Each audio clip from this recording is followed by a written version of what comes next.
What's going on, everyone? Thanks so much for tuning in to another episode of the Ducks Dish podcast. I'm your host, Max Torres, with ScoopDuck on 3, coming to you on Wednesday, November 5th, 2025. We've got another big game this week for the Oregon Ducks. The number 6 Oregon Ducks will open the month of November on the road in Iowa City against those Hawkeyes at Kinnick Stadium, 12:30 p.m. Pacific kickoff on CBS.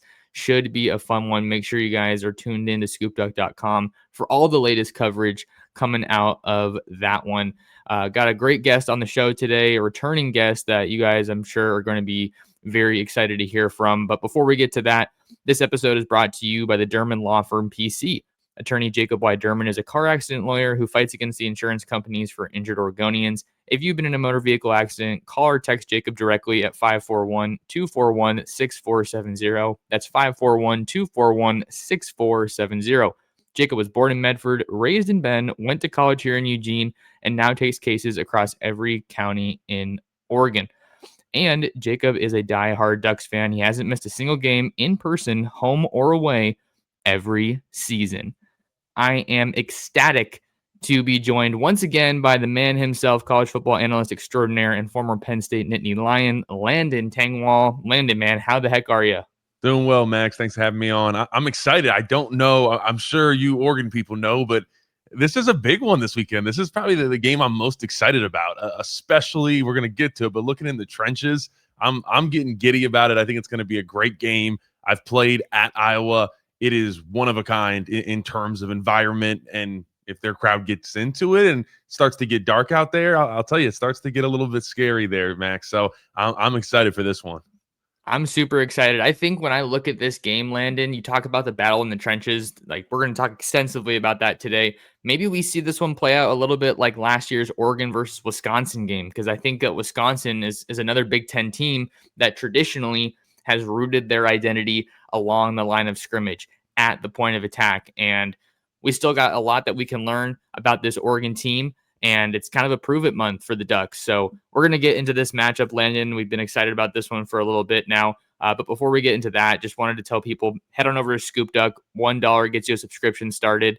Awesome message board community, insider info.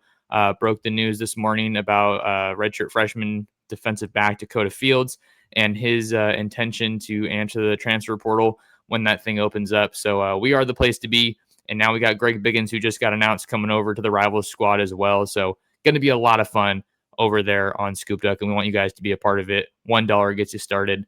All right, Landon. So we're looking at this Iowa matchup, man, and just big picture, the playoff rankings got announced last night. This is not an easy stretch coming up for the Ducks. You have a road trip to Iowa, number 20. Then you come back for a Friday game against Minnesota. And then you get number 19 USC at home before wrapping up the regular season against number 23 Washington on the road in Seattle. So I think that this is a prove-it month for the Ducks. We're going to learn a lot about what this team is ultimately going to be able to accomplish and how realistic a deep run into the playoffs maybe looks. And it all gets going against Iowa this weekend. Yeah, it does. And we were talking off air, and you brought up a good point that I think it's clear that Oregon already has kind of been tested. I think many of us forget because Penn State is sitting here going to be mid-November without a Power 4 win, so it doesn't look as good looking back on it. But that was a damn impressive win for Dan Lanning and company to come across the country to Happy Valley, get the win, get out. It was emotional. It was hard fought. Yeah, there was a lot of things to clean up from it, and there's still some things left over that I have some questions about that we're going to talk about today. But I think if you look around college football, Oregon Ducks are definitely tested. Obviously fell short against that Indiana game, and I watched a lot of that tape kind of prepping for this one because I feel like it's going to be somewhat similar, not in terms of they don't really pass the ball that much. And Iowa's all, we're going to beat you up front. We're going to stop the run and we're going to run the damn ball. And that's what it is. So it's going to be a gritty one for Oregon. I think that's why it might even be a test. That's why I look at the Penn State game because that was pretty gritty. But I don't know. It's going to be a different type. I'll tell you, because Penn State just played out in Iowa, got out of there with a win. They always find a way to make it close. And so that's kind of what I'm excited to see for this one. How is Dante Moore going to look in this? Is he going to continue to look a little bit sharper than he has recently? I think Penn State was a perfect game in really the beginning of the season, but ever since Indiana has kind of taken his lumps here and there, especially kind of reading different coverages. So curious to see how he's going to get back. Can you get, Kenyon Sadiq very much involved in this one? I think you have a little bit of a mismatch in terms of linebackers and stretching guys vertical. So I think there's a lot of stuff that the Oregon offense could have in this one. But the biggest thing I'm looking at is the trenches there. If it can Oregon run the football well? This Iowa front seven, I think, is some of the best front seven ball in America. Not many people are talking about them. They don't have the All-Americans, but it's just damn solid, and they blitz a ton. And it's something that they haven't really done a lot of in the past. Parker, their defensive coordinator, has been more kind of mild manner, a lot of drop back coverage. Now they are playing a lot of more like man quarters coverage, and they're just blitzing. They're just sending linebackers. So the Oregon offensive line is going to have to be good in pass pro, which is something we saw them struggle with at against Indiana. And then also you're going to have to be able to make sure you're picking up those plugging linebackers in the holes. You got to have good communication in the run game, and obviously you're also going to be in a tough environment. And I think Poncho and company handled the silent cadence perfectly at Penn State. It was a thing of beauty, actually. There was a couple of videos floating around of it. Can he do that same thing? Because I think it's going to be pretty damn loud over there in Kinnick Stadium, especially as the sun starts to set. Yeah, Landon, I'm glad that you brought up that Penn State win, because with the release of the first college football rankings last night, I was seeing discussions on social media that was basically saying, like, why are people so mad about this Oregon team being ranked, where they are? They don't have a ranked win on the year. They have this horrible non-conference schedule. And I think that might be a legitimate point as far as the non-con goes. You could have had some tougher opponents if you're Oregon. But that Penn State game was a huge win at the time, and they were number 3 in the country on the road in the whiteout. And that kind of started this unraveling. Obviously, you've been talking all about it over on your channel, which I really encourage people to check out, as no one's covering the Penn State coaching search better than Landon over there. That kind of started the unraveling of that program. And of course, that wasn't Oregon's goal, but like, we've seen how good Dante Moore can be. We've seen how good this Oregon team can be when they're firing on all cylinders. So I feel like Moore taking his lumps, as you put it, since that game with the loss to Indiana. Not Iowa, that hasn't happened yet. The game hasn't been played yet. I'm not predicting that into existence, man. Look at no. I'm not trying to do that. I just getting a little jarbled over here. It's hanging there with me. But based on kind of how we've seen him play since the Penn State game, we know it hasn't been at that level. But to that point, it's happened. We've seen it. We've seen Dante Moore play like just one of the best quarterbacks in the country in a hostile environment. And I know that he's going to be looking to mirror that this weekend when the Ducks travel to Iowa. And he doesn't need to make it super complicated. Will Stein doesn't need to make it super complicated. You have all these great players. Feed the studs. Commit to the run. That's what I'm excited for, and that's what I'm hoping to see from the Ducks on Saturday. Yeah, I'm with you. I like to commit to the run. I think that's my biggest thing is can you run the football on this Iowa defense that is just so stout? They're in the gaps where they need to be. The communication is great on defense. And then with that too, if you are able to start to run the football a little bit, I think that starts to open up that play action, those deep crossers. You allowing, Sadiq and company to start to stretch it deep up the seam. So I think there's so much that opens up if you can run the football. So I think that's honestly the biggest thing. I think we're going to see some good things out of Moore. I've seen the weather might be a little shaky, might be a little rainy or something like that. I think that could be interesting. I think anything will be better than what Oregon had to play in against Wisconsin. That was gross, man. Yeah, that so was pretty gross. No, I would not want that type of game again. So I know I'm very excited for this one. I just want to see can Oregon get back to some more big time explosive plays, and then also what are we going to see out of the running backs? It feels like every other week someone pops up differently. Is it going to be Davidson, Hill? Who's going to have the big time explosive play? I think that could be a big factor. Is Oregon going to get one of those big explosive plays out of one of their running backs? And while so much of the conversation is around Dante Moore, and understandably so, he's the quarterback on the number 6 team in the country, much of how he's going to go is going to be hand in hand with how that offensive line plays. And we just haven't necessarily seen them be incredibly consistent from week to week, which has resulted in we don't necessarily know which version of the Oregon offense that we're going to get. And I think that there is obviously some benefit of the doubt that you give with the weather and how they were able to play in that Wisconsin game. When they were able to run the ball, they ran the heck out of it, and it worked. So you never want to be one dimensional, but if something's working, don't go away from it.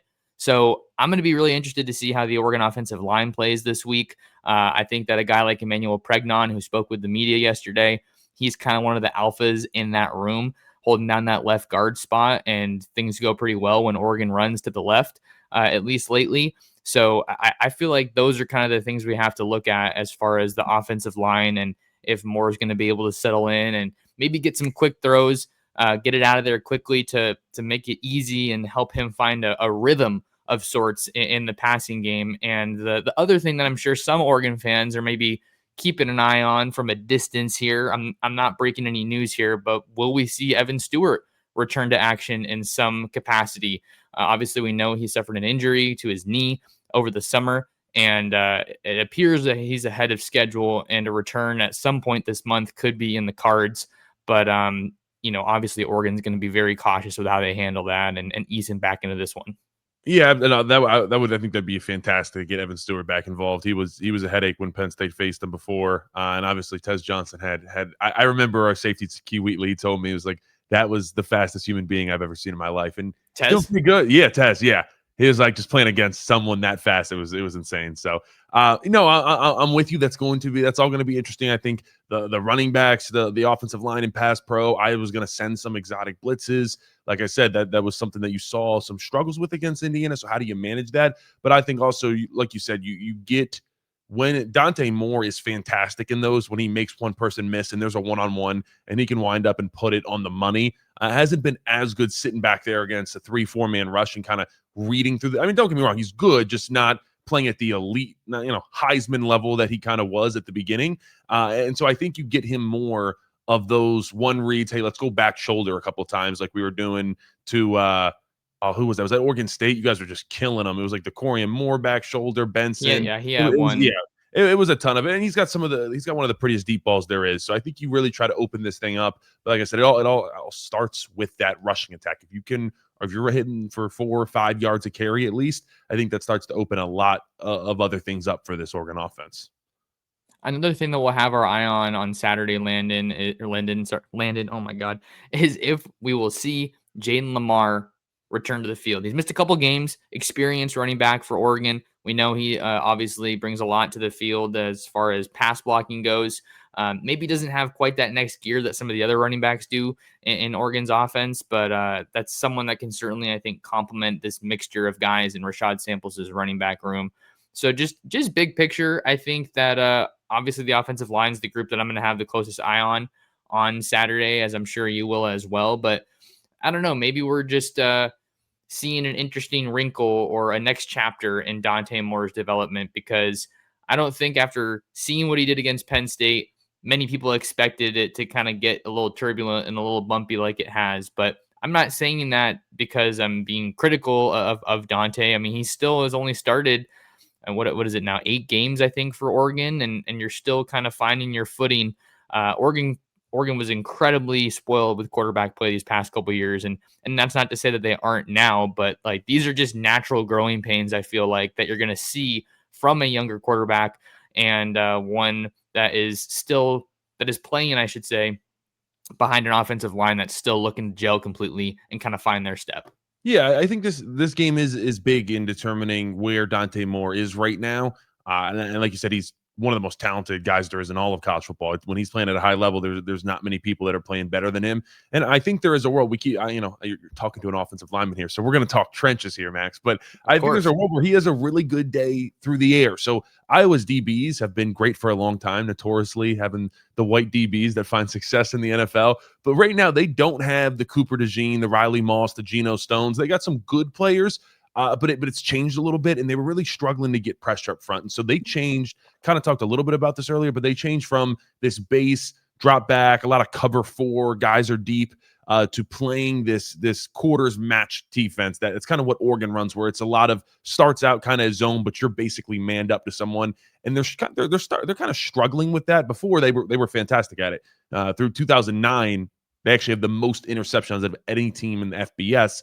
But since this transition has happened, they've struggled. In Indiana, even though Indiana only put up 20 points and Mendoza didn't have that great of a day statistically, there was a lot of lapses from those Iowa DBs. and moments that Indiana definitely took advantage and didn't even fully capitalize on because there might have been some pressure in his face. But there was a lot of that.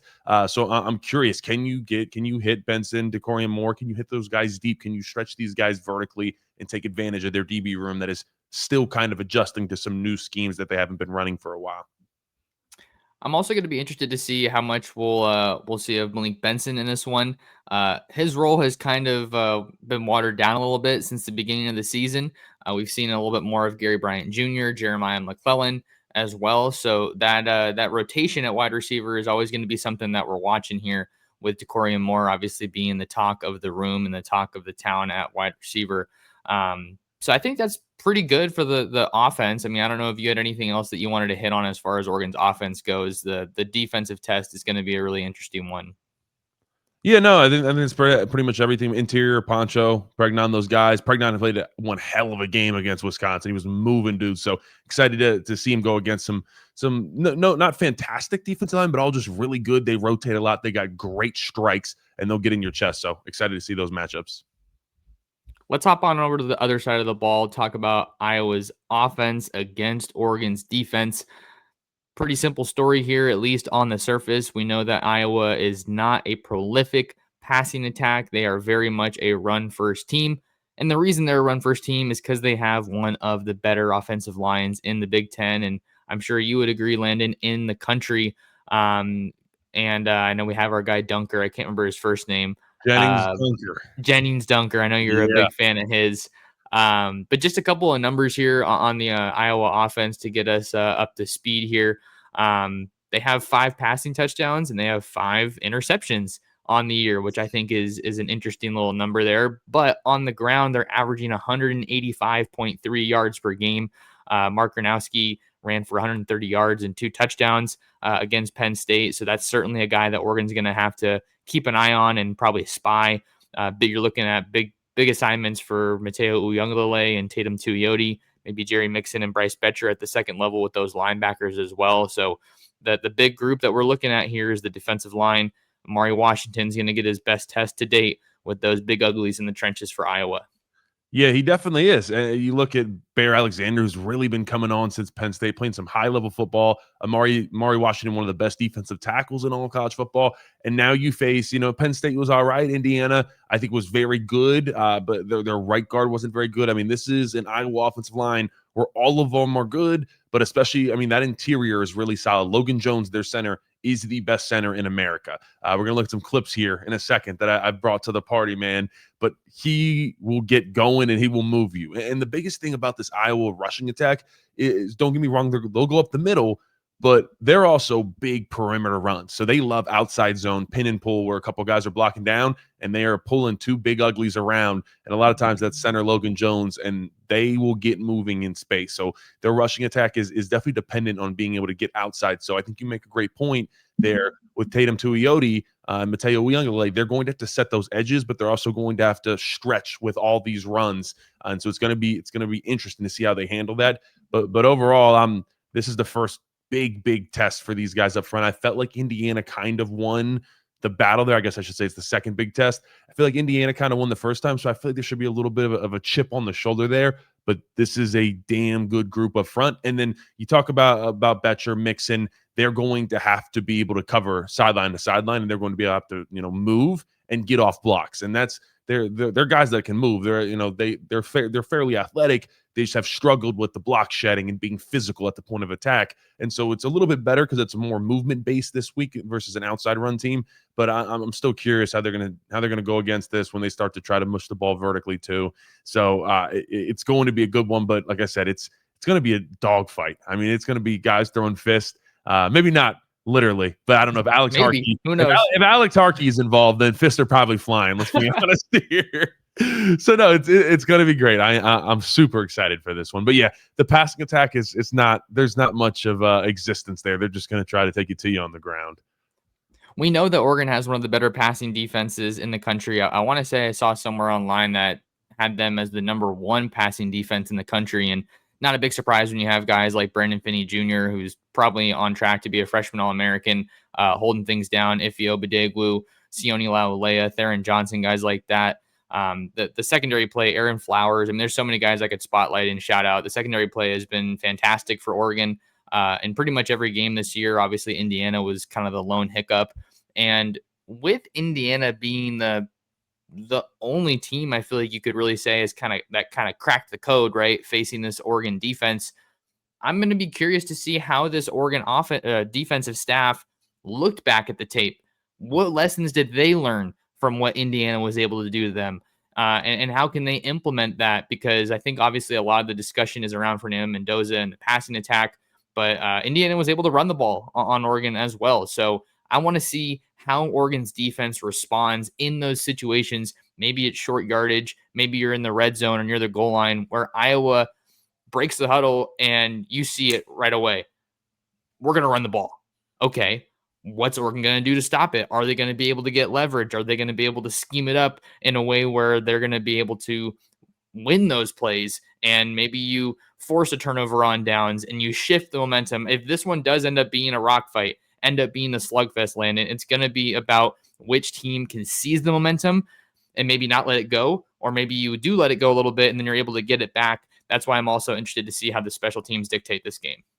Yeah, I think you're right on that one. The special teams, like turnovers, those type of things, that's going to be a big part of this game because these are two pretty efficient teams that take care of the football. But Max, I think it's time. I gotta show you some. I gotta show you some Logan Jones here, man. Get in the tape. I don't listen, and these guys are beatable. They've had moments where they've got, but you just gotta watch center Iowa Logan Jones here. Watch this big boy get out.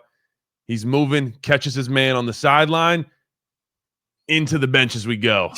Just like the blind side. This is literally like the blind side right here. Just Logan getting down space, tracks his man. And you know, I decided to put this on there because that's like the most amazing thing, just standing up over someone. And I thought it was a great athletic feat. But just kind of showing you this is a lot of what they do, this outside zone, this wide zone, this pin and pull. So go to a different play here. And so this is what they'll do a lot. So you got two guys, you got guys blocking down, and then you're pulling around and just getting guys out in space. And they're really good. I mean, you see, turns this thing out, makes it clear for the running back. And then once again, Logan Jones getting up in space. He's great climbing up on people. So that right there for Betcher, for Thieneman, all these guys, this open field tackle is going to be a big difference between like a 12-yard gain and things popping explosive like this for Iowa. So I think that's some important stuff that they're gonna have to worry about. But this is what I mean when I say they're gonna get on the perimeter with these type of runs here. And then we'll go back one more time. This is just kind of a little bit more vertical stuff. This is where they're hitting it up the pipe here.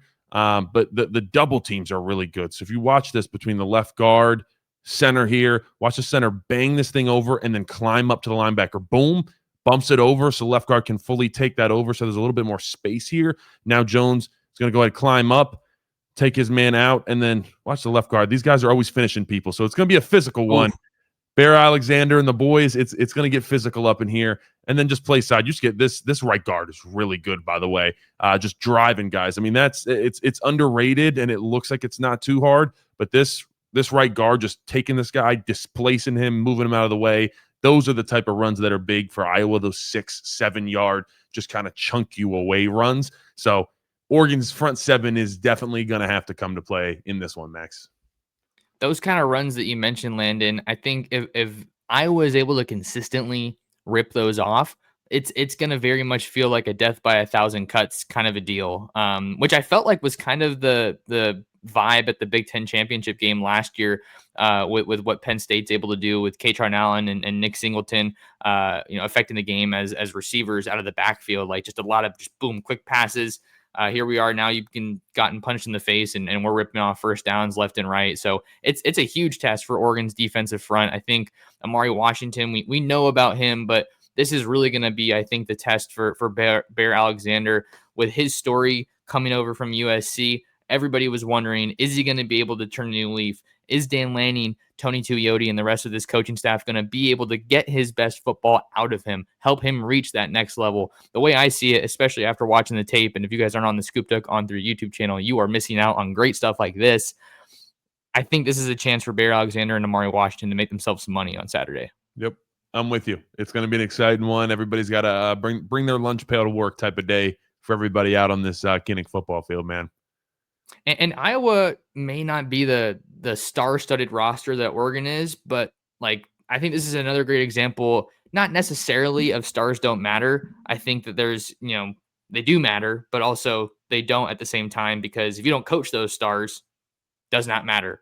So Iowa is just one of the best coach teams in college football, and maybe you don't see all those big time skill players that you do at Oregon or some of these other top programs, but if they can control the line of scrimmage, you got a chance in any game against any team. No doubt. I'm excited to see it go down. It's going to be a great one. I think it's my pick for game of the weekend. It is absolutely game of the weekend. It's going to be physical, nasty. Let's see who can run the ball better. Right on, right on. So is that the film that you had? Is there anything else that you wanted to show in these clips, or should I clear it off? No, that's everything. That's good. I just want to show a little bit of that. We weren't going to get all the way into it. I just want to show a little bit of the Iowa offensive line, man, what you guys can expect. That's a lot of outside, but they're going to get vertical and they're going to be physical. So this front seven's going to have to bring it. Absolutely. Well, we'll kind of wrap up some of our final thoughts on this game and maybe go a bit big picture in college football to kind of get us out of here, Landon. But before we get to that, real quick, got a message for you guys. Duck fans, are you going to an Oregon game this season? If you are, the Oakway Lifestyle Center at the corner of Oakway and Coburg is the destination for Duck fans. Whatever you're looking for, they've got it all. Get a bite to eat at Center River Brewing or PF Chang's. Check out shops like Lululemon or Nordstrom Rack. Need a place to stay? Book your lodging at the Hyatt Place at Oakway Center and visit their rooftop bar. The Oakway Lifestyle Center is walking distance from Autzen Stadium, has something for everybody, and is a great post-game place to celebrate another Duck victory. Max Torres of ScoopDuck on 3 back with you on the Duck Dish podcast with our good friend Landon Tengwall of the Landon Tengwall Show. Landon, I feel like we've broken down this game pretty well. Got a lot of the key storylines and matchups to watch. I'm, again, just super excited to see if Oregon's special teams can be an asset for them in this game, whether that's them scoring a touchdown. That was kind of my bold prediction of the week over on ScoopDuck. It's been pretty quiet for them as far as touchdowns go, but also defending the special teams and the returns and what they're going to be able to do there. I wanted to just zoom out before I let you go, land into not necessarily just get your reaction to the playoff rankings, but just look at where this Oregon team is in the grand scheme of things. They only have one loss on the year. They're number 9, and you have a pretty tough stretch of games here in November. It feels like to me that is a very appropriate ranking for the Ducks. Everything is still in front of them, and they're controlling their own destiny. Yeah, I think they are definitely where they should be right now. And as you said, they control their own destiny. You handle what you have in front of you. That are definitely some tough matchups.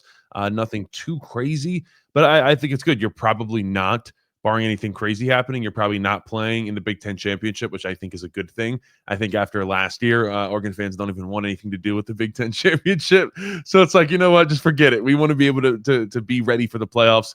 And I think Oregon, this is a big deciding factor of where do you go from here. If you get a loss here and it goes bad, that could spell some real trouble. But if you get a dominant win here, you come out physically up front on both sides of the ball, and you start to get a little swagger creep back into you, this would be the right time to start to really hit that rising climax to being at the top of your game.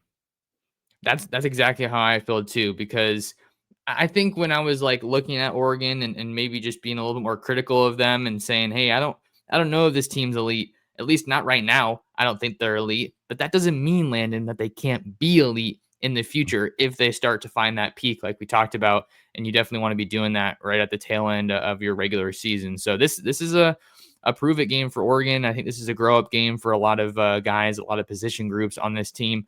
And I think it's also in its own unique way a little bit of a grow up game for Dan Lanning. Not saying that he needs to grow up, but just as a young head coach, I think coaching in these hostile environments, you did it at the Whiteout at Beaver Stadium, and now you get a chance to do it at Kinnick, where he's been before as a GA, but this will be his first time in there as a head coach, calling all the shots and making these important decisions. So I think it'll be a great kind of a game for him to be tested as a head coach, and I'm just excited to see where he gets aggressive and tries to push the envelope, because in a game that could be as close as this one, every one of those decisions matters.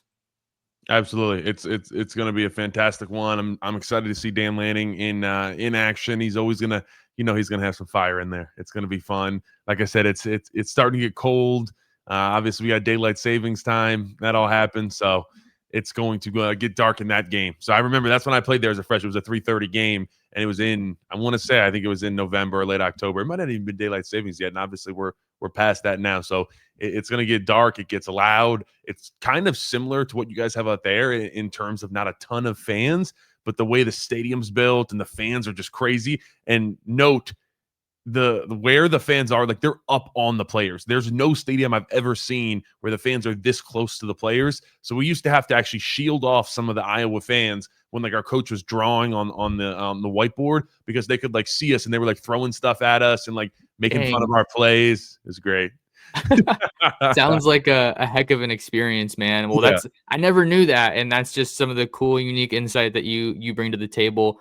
Before we get you out of here, Landon, I just wanted to give you a quick chance, kind of fill us in, man. What do you have going on your side, out your way, and on the Landon Tengwall College Football Show? Yeah, so right now I am covering a ton of at the moment this Penn State head coach search, because obviously it's big news. But I will, as this starts to calm down and we get to playoffs and all that stuff, I'm going to be doing a ton of coverage on Oregon, Indiana, Ohio State, Notre Dame, mainly those 4 teams in the playoffs. So there's going to be a lot of Oregon coverage once we get to some big time football. But I'll definitely always be on ScoopDuck here. We always have a great time. But as we get into the playoffs more, you're going to see a lot more of different coverage. But yeah, the Penn State world, it's on fire right now. So we're going through all these coaches. If you're interested about different college coaches, I'm doing profiles on them. So even I think Oregon's in a pretty good place right now. There's not any time that you're searching for a head coach. But if you're interested in some of these guys like a Brom, Eli Drinkwitz, their background, I kind of go into their background, some cool stories. The one on Brom was really cool. He drives like a 2004 Honda Accord to work every single day. He's just a normal dude. He's been in Louisville. He's big time Louisville guy, and learn a lot of cool stuff about different college football head coaches. So if you have interest in those are pretty quick hitters and they're interesting. Awesome stuff, man. Well, yeah, if you guys want to know what's going on around Penn State right now, I think that Landon's is definitely a good channel to check out. I think Jeff Brom would be a big name to watch, especially as Oregon goes, because if he were to leave Louisville, obviously that would be pretty interesting to see what happens with Will Stein, because he went to Louisville, and a lot of people think that he could be in line. I'm sure he's getting calls with all these vacancies for head coaches right now. So definitely encourage you guys to go check out Landon's stuff. He is a friend of the program and does a fantastic job whenever we get to bring him on. If you want to find more of me, you can follow me at mtorres sports. Subscribe to the ScoopDuck on 3 YouTube channel, and share the show. Share the Duck Stitch podcast with everyone you know. Maybe you take a phone and you hit follow on your buddy's phone, whatever it might be. But I definitely appreciate you guys tuning in, and a big thank you to Landon for coming on. We'll catch you guys in the next episode.